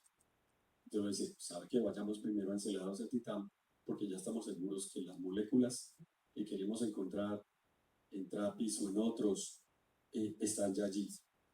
Y el algoritmo nos está diciendo sí, y ese está muy cerca. Pero, Mauro, esto que hablas de Encelados y Titán, sí, como todos estos contránsitos, no puedes no puedes aplicarlo a Enceladus y a Titán. Claro, pero se supone que estoy poniendo como blanco positivo la Tierra, ¿cierto? Para poder hacer comparación. Claro, eso es un extraterrestre. Ves que en la Tierra hay biofirmas. Y decir, voy a un viaje, hace un viaje allá. ¿En dónde entran Enceladus y Titán aquí? Voy a que si Enceladus y Titán tiene biosignatures desde acá. ¿Sí? Pero Sí. desde acá, ¿cómo? Si lo estamos viendo por tránsito. No, claro. O sea, no estoy hablando de que Chingüe y de todos modos tampoco él está volteado hacia mirar hacia la Tierra. Lo único que tenemos es esos benditos puntos azul que Carl Sagan pues guardó esas imágenes, pero ni siquiera se pueden utilizar imágenes lejanas de la Tierra para hacer un análisis de este tipo. Pero pues podemos correr los modelos para decir, en la Tierra da esto, en Titán da esto, en Enceladus da esto, en Trappist da esto. Entonces, la inteligencia artificial tiene que sacarnos a encontrar intersecciones entre todas esas. Pues ahí tocaría como pasar eso, ahora Titán no es una luna, sino que es un planeta orbitando y no solo eso, sino que no está orbitando una estrella como la del Sol, sino que es una estrella mucho más pequeña para que el tamaño tan pequeño que tiene Titán pueda ser comparable con el de la estrella, entonces vaya una señal suficiente y ahí estaría detectando la atmósfera de un exoplaneta, entre comillas, que tiene cierta cantidad de metano, que no recuerdo el dato, pero creo que es mayor al de la Tierra. Entonces el algoritmo es capaz de detectar metano con más del 60% de las veces en 10 a la menos 6. O sea que si Titán tiene 10 a la menos 4, hace rato había podido detectarlo. Como planeta con metano, o planeta interesante porque tiene metano. Hasta ahí da la cosa, no sabe cuánto hay, no sabe eso, pero suponiendo que la señal ruido que estoy teniendo de ese instrumento, pero de ese exoplaneta Luna, que está orbitando una enana roja, es suficiente para poder sacar esa información. Es que el set de entrenamientos está como representando un montón de combinaciones de posibles planetas, aunque sean gemelos de la Tierra, simplemente porque estoy basándome en la señal ruido. Entonces, efectivamente, ahí esas atmósferas se puede haber detectado. Habría que ver si no sé si tendrá hidrógeno, asumo que por una luna pues fuera de la línea de hielos, pues ahí ya tendrá otro tipo de moléculas, y esas moléculas no estuvieron en cuenta en el entrenamiento. Entonces tal vez ayuden a generar falsos negativos, falsos positivos, aunque nosotros hicimos un análisis más o menos de cómo las moléculas interfieren y a niveles muy altos, pues igual se logra detectar esas señales de las moléculas que no está interesante. Bueno, uno de los problemas que tenemos en astrobiología es que la vida detectable lleva muy poquito en la Tierra.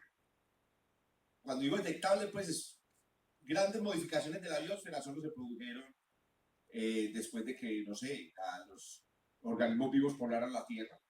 Entonces empezaron a cambiar el panorama de la superficie. O sea, la Tierra tuvo la superficie y los continentes. Cuando surgieron, era yerma. Solamente hasta hace, no sé, 500, 600 millones de años empezó a poblarse de vegetación, después de animales y empezó a ser notable.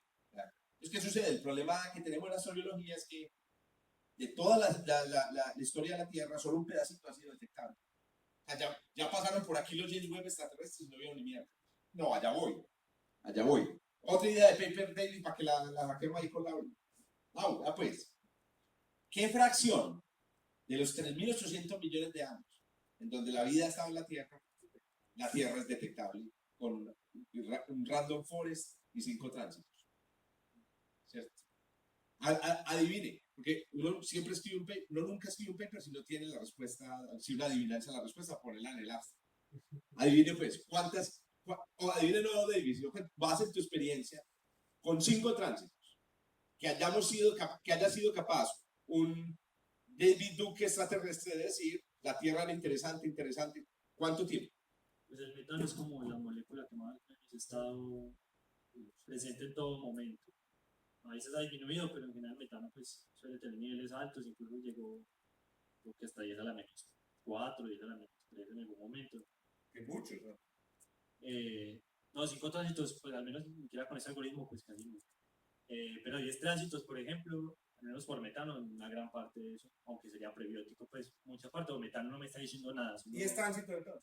Sí. Listo. Ya el ozono, este espectro de acá, que es de 2000, hace 2000 millones de años atrás, creo que es el momento en que ya se oxidó la atmósfera terrestre. Entonces, más o menos desde ahí se podría empezar a detectar metano, porque se muestra que desde ahí, pero no ozono, porque desde ahí ya hubo suficiente nivel de ozono. Es más, ¿saben que deberíamos escribir el paper entre todos?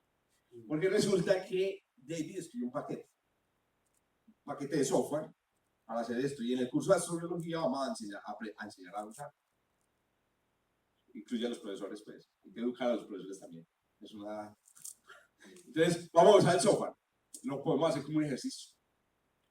Traemos el algoritmo tuyo entrenado y podemos a todos los estudiantes. Cada uno le entregamos un millón de años. Yo estoy entre todos, que cada quien levante la mano y diga, a mí me detectó. A mí me dijo que sí, que la Tierra tenía vida observada a 15 parsecs de... Ah, no, Carecimba, espérate un momento. El algoritmo está entrenado, es para enanas rojas.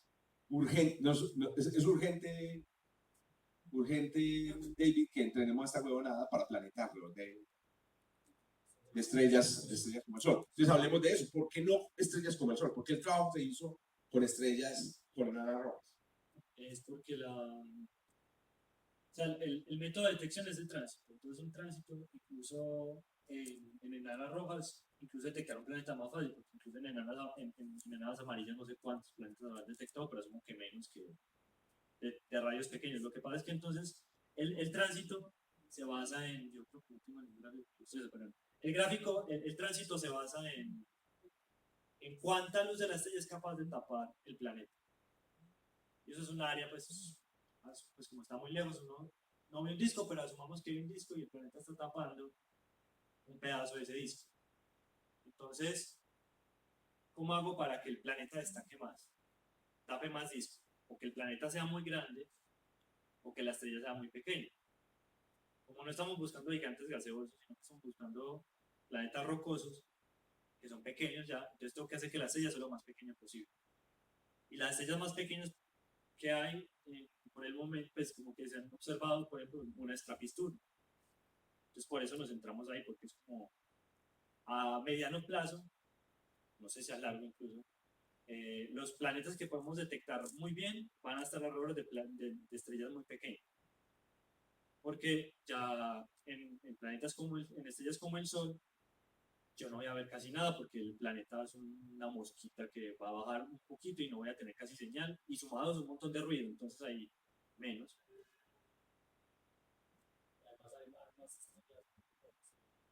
Sí, sí, ahí mencionó que más de enanas rojas en el universo, y eso también es cierto, entonces también aumenta ahí la ganancia, ¿cierto?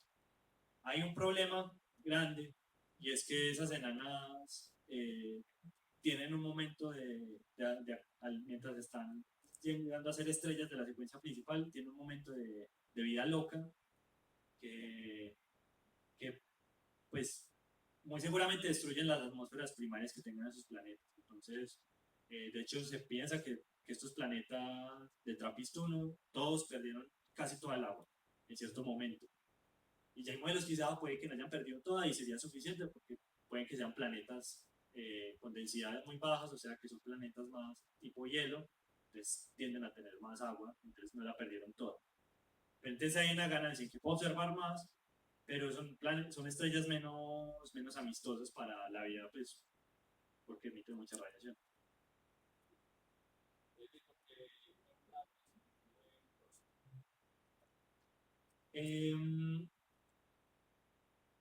Pues ahí la principal, muchas cosas. Una es malicia,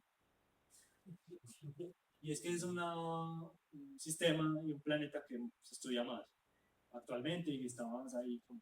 Hay mucha más gente que va a citar el paper. Sí. Pero aparte, como hay más gente estudiando Trappist-1, también hay más... Hay más vida en Trappist-1b, en la Tierra, centrada en Trappist-1b. Sí, pero además hay otras razones. Primero, tiene muchos más planetas Entonces, en un planeta es un sistema que es más interesante en términos de ciencias planetarias. Hay más trabajos explorando ese sistema. O sea, de verdad yo buscando Air Twins, gemelos de la Tierra, detectables con el James Webb. Todos se centraban, pues muchísimo entraban en TRAPPIST-1 y específicamente en TRAPPIST-1e. Y además, el TRAPPIST-1 y ese sistema, yo estoy buscando y es un sistema que en general tiene muy buena señal ruido. O sea, de lo primero que uno puede llegar a observar va a ser ese sistema con más detalle. Y pues el artículo, que es una prueba conceptual, también uno puede decir, para este caso particular puede servir. Entonces, más o menos fueron como las razones para plantear eso. Aún así, como se trabajó con señal ruido y uno en el entrenamiento normaliza los datos, o sea que, por ejemplo, acá miren que el espectro, los de la derecha van de 0 a 1. No dicen tantas partes por millón, ni radio del planeta, radio de la estrella, no que es de 0 a 1. O sea que ahí, pues, puede ser cualquier tipo de planeta, entre comillas, que simplemente tiene tanta capacidad de absorción de esas moléculas. Entonces, igual es más o menos general, pero si TRAPPIST-1 se escogió, pues, que no tener todas las situaciones, condiciones especiales que tenía ese sistema. Oye, Andrew, entonces a vos te dan tiempo en el James Webb. Andrew. Por favor, muchachos, tengan en cuenta 50 años. Ya me he tostado mucho, Dicen que los 50 son los nuevos 30, pero es que mi trabajo son los nuevos 70. Oiga, ves, David, a usted le da tiempo en el James Webb. Usted se tira sus 10 tránsitos. Pues muy afortunado, pues, porque vieron ese artículo y dijeron, este man es un genio, marica, hay que darle ese tiempo. Tomas el espectro de TRAPPIST-1e, pasas tus algoritmos y los algoritmos dicen, no, ese planeta no me interesa. ¿Usted qué? Reportaría eso y diría, ay, que no puedo leer más. Es el dilema. Lo que usted dijo es que su algoritmo dice, ahí no hay nada. Pues hay que tener en cuenta que es la... No, mentira, no, pues ahí... ¡Confianza! Ahí sí, pues ahí... Es que el clasificar binario es muy... Pues, decir no hay nada en este clasificador tiene mucha certeza, pues bueno, uno de cada 10 tampoco es tantísima, pero sí es mucha, pues para estar adivinando. Entonces digan, no, reduzcanle un poquito, pónganse a mirar otra cosa. Claro que eso sí se podría decir. Miren que los resultados negativos también son un resultado, ¿no? Ya le tengo el título va a ser, perdón, Mauro, del artículo va a ser, no chismeen más con TRAPPIST-1e, no huevoneen más, atentamente, David Duque, Lauren Flor y otros Flor. Pero entonces, ahora la pregunta es lo que dice Andrew. ¿Por qué entonces no lo tiras a otro sistema solar para ver cómo se comporta el modelo? Porque eso es finalmente lo que nos interesa. Es decir, no podemos hacer un modelo de inteligencia artificial que funcione perfecto para comparar la Tierra con TRAPPIST-1. Y entonces uno dice, ¿eso para qué es? ¿Eso para qué sirve? ¿A quién le va a ser útil? Pues es que demostramos que había definitivamente una cantidad de biosignatures, ¿sí? Comparando la Tierra contra este. Y entonces uno le dice, bueno, pues entonces póngalo contra otro. Y dice, no, ahí no corre. Y esa es la pregunta de corte. No, pero el algoritmo sí correría en otros tipos de sistemas. Pues ahí, eso sí, las limitaciones, por ejemplo, tipos de estrellas. Pero afortunadamente, pues los que más se pueden estudiar y más información dan son... David, hay que hacer ese paper. Son esas enanas rojas específicas. Vamos a hacerlo con 3 tipos espectrales diferentes. ¿Sabes qué hacemos, David? Porque es que aquí nos concentramos en JWST. Le metamos las capacidades de AVEX. Pero claro que, oiga, no hemos hablado de eso, el efecto de Donald Trump en la astrobiología. ¿Cuál es el efecto de Donald Trump en la astrobiología? ¿Puedo decir palabras? Esta gonorrea va a atrasar. Donald Trump va a atrasar posiblemente una década todos los proyectos observacionales, el lanzamiento del buscador de tierras, bueno, puta mal parido, pero bueno, como no, es que sin mencionar. ¿Prohibió la palabra RNA esta gente aquí? No. La palabra evolución. Los proyectos de investigación para RNA y evolución. La palabra, usted ya no puede pagar No, es que es un miserable. Bueno, hay que correr, hay que decir, vamos a hacer el paper y vamos a decir, cuando tengamos AVEX en el futuro, que estamos hablando, por ejemplo, de 400 años en el futuro, pero lo vamos a tener y vamos a decir, bueno, cuál es la capacidad que tiene con esas capacidades mejoradas. Sí, toca explorar, es una de las cosas, es mirar o instrumentos de web o esto, el ELT o el AVEX. El ELT también es muy... Hay que mirar ahí, si no, pues otro trabajo larguísimo de simular el ruido de ellos primero, pero sí. Y yo creo que toca también, pues, empezar a escribir en chino, yo no sé. ¡Hombre! Esa es muy importante. Esto los chinos empiezan a escribir papers en chino solamente y quedamos en la puta inopia, marica. Y vamos para allá. Yo tenía que hablar mi olvido. Afortunadamente para dejarlo en paz.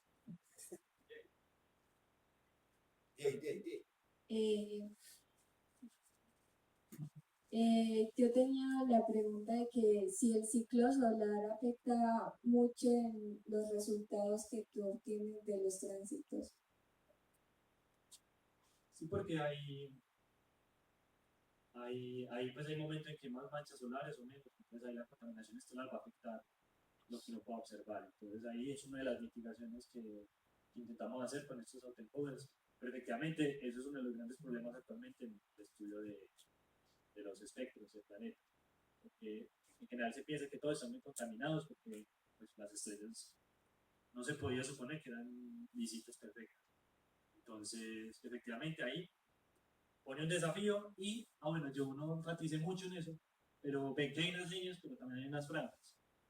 Esas franjas representan lo máximo que logra afectar el rango de contaminación estelar que yo tuve en cuenta. No era poquito, pues, o sea, eran los rangos más o menos esperables del disturbio. Entonces, sí, efectivamente puede afectar los rendimientos. Miren que aquí, por ejemplo, el negative rate en los SNR bajos tiende a bajar un poquito, o sea, que tiende a confundir un poquito más el algoritmo. Y efectivamente, eso, la contaminación estelar, pues, siempre va a hacer estragos, pero el algoritmo se entrenó para lidiar con eso. Andrew, ¿y las tecnosignaturas?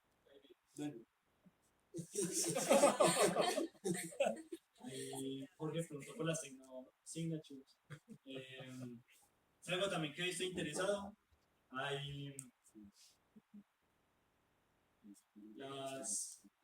Es que, o sea, yo creo que todavía no son observables. Porque, por ejemplo, la agricultura que cambia el ciclo del nitrógeno y aumenta un montón los niveles de nitrógeno en la atmósfera, aún no se podría detectar. Requeríamos como 100 millones de personas para que se empezara a hacer una marca significativa en la atmósfera. De tecnosignatures de gases, ¿cierto? Pues ya si nos hablan, pues, otra cosa. Pero a partir de eso sí. De igual manera sería muy interesante, y yo también tengo eso ahí en el tintero de mirar qué se necesita o cuánto se necesita para eso. Lo mismo que leí en ese momento de cuánta agricultura necesita, cuántas industrias se necesita para, o qué planeta distópico se necesita de la ciencia ficción para poder ser detectado por las tecnofirmas. Ya tenemos un invitado aquí para la novela. Para las ondas no son detectables todavía, ¿cierto? Es que eso ya se hace por radio, ¿no? O sea, SETI, para detectar la señal. Clorofluorocarbono. Eso, iba a preguntar por lo mismo. ¿Qué moléculas podrían buscar que fueran como los clorofluorocarbonos? ¿O qué se te ocurriría por ejemplo? Es que tengo que acordar, pero no, ahí hay sí, estos también todos estos gases de nitrógeno. O sea, óxidos de nitrógeno. Sí, hay varios. De contaminación, sí. Hay el NO. El NO3, no, Nitritos y nitritos. y también yo no me acuerdo más, ahí quedo pendiente con eso. Tengo el artículo si quieren. Entonces sí, que habla de eso, pues un resumen de... No, es que queremos tu artículo. Ahí tenemos. ¿Cuántos artículos salieron hoy? 4 artículos salieron hoy. No, ahora sí es Andy, No, a David ya le estoy pidiendo que haga la vuelta en la notaría. Si vamos a seguir como colaboradores científicos, Andrés David Duque. Mejor aportamos a las pastillas de la memoria. Come mierda. Ay. Está cansado de estar parado. No, yo conozco a David y David nunca está cansado. Este muchacho sale de aquí a trabajar. Bueno, muchas gracias entonces a todos los que siguieron esta transmisión. Gracias, David, hermano. Excelente trabajo. Pues Lauren y yo que hemos estado ahí acompañando a David en el final de su carrera, pues nos hemos sorprendido mucho realmente por la capacidad de trabajo y sobre todo la independencia científica, que ese es el sueño para todo profesor y profesor. Yo tengo una persona que uno sabe que pues, que no necesita instrucciones pormenorizadas. Entonces, excelente. Bien, ahí tenemos entonces otro paper más en AMEBA, seguramente se vendrán más. Y de nuevo, si hay aquí personas que estén asistiendo al curso de astrobiología, pues hoy pusimos un ejemplo muy sui generis, que fue presentar un paper escrito por la persona que lo está presentando, pero esto mismo lo puede hacer cualquier persona con un paper que no sea de esa persona, para que se animen en el curso. Y obviamente también necesitamos, para quienes no están asistiendo al curso, que nos den más ejemplos, que le den a nuestros estudiantes más ejemplos de cómo presentar papers en AMEBA. Porque es que les contaba, hablamos con Mario y con Mauricio, que llevamos muchos meses en AMEBA presentando reviews, libros, etcétera. Volvamos a los papers. Muchas gracias.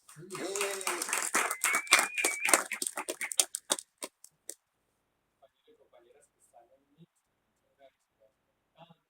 nos disculpan los problemas iniciales de sonido, pero vamos a mejorar. Y acá de que